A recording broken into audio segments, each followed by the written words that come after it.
Happy Wednesday, St. James. This is Pastor Kimberlyn, and welcome to our Wednesday inspiration. Today is January 20th, 2021, the day when Joseph R. Biden Jr. will be sworn in as the 46th President of the United States. And on this historic day, our hope for beloved community is still top of mind.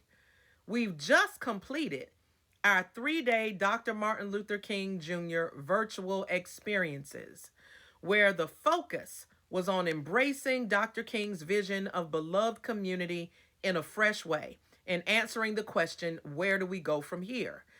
During Monday's broadcast, we heard from various generations, and they shared their hopes for creating beloved community based on their unique perspectives. What you heard were snippets of larger conversations. So today we want to highlight one of those voices, Rita Morgan. As we prepare to listen to Rita's reflection, let these words from Jesus to the disciples in John 13, verses 34 and 35, ground your hearing. I give you a new commandment: love each other, just as I have loved you. So you also must love each other. This is how everyone will know that you are my disciples, when you love each other. Now, let us prepare our hearts to hear Rita Morgan's reflection on beloved community. My name is Rita Morgan. I'm 45 years old. I'm a wife. I'm a mom. I'm a daughter. I was born and raised in Brooklyn, New York, came to Atlanta to go to college, and graduated from Clark Atlanta University. When I was asked to share my thoughts and my voice as it relates to my perspective of MLK's dream for beloved community, I really felt stumped. Like, what experience did I have to share that would be profound enough for someone to be enlightened or so moved to see things differently and somehow be moved to action or change? I had the privilege of growing up unaware of the prejudice and discrimination that existed around me. Naivety, probably, but if I'm truly honest, it wasn't until my children started attending school here in Alpharetta that I began to experience some of those subtleties, and they hurt. They truly hurt.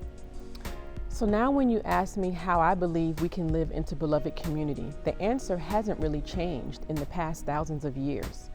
We have to truly know Christ's love for us.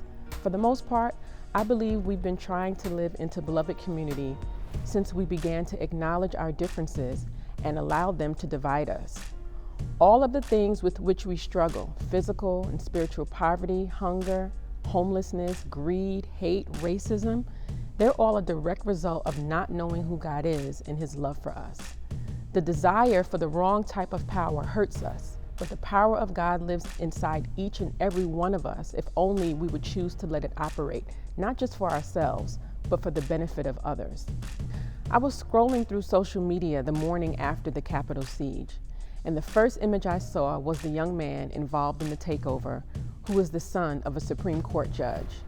I struggled the night before with feelings of anger and confusion, not only because of the actions of this group, but seeing so many inconsistencies in how we are treated when we ask for fairness and we are met with outrage and indignance.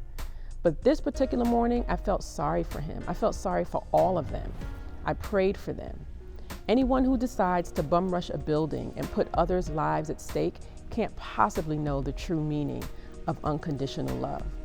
When you know this type of love, you desire to understand, despite differences. You seek to learn and don't necessarily have to agree. Your frustration leads you to pray, not destroy. John Wesley, at one point in his preaching career, became frustrated and in despair.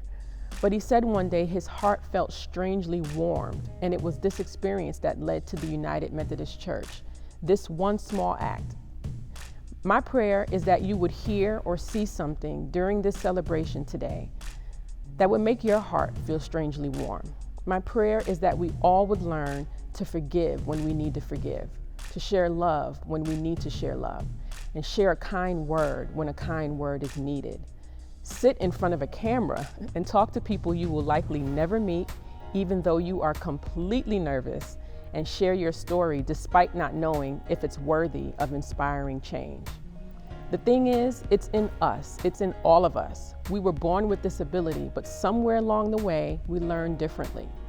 But to live into beloved community, we must make a different choice. We are not responsible for the sins that came before us, but we are responsible for making a different choice when we learn better. Einstein said the world is not a dangerous place because of people who do evil, but by those who watch evil and do nothing. So do something. Be loved community.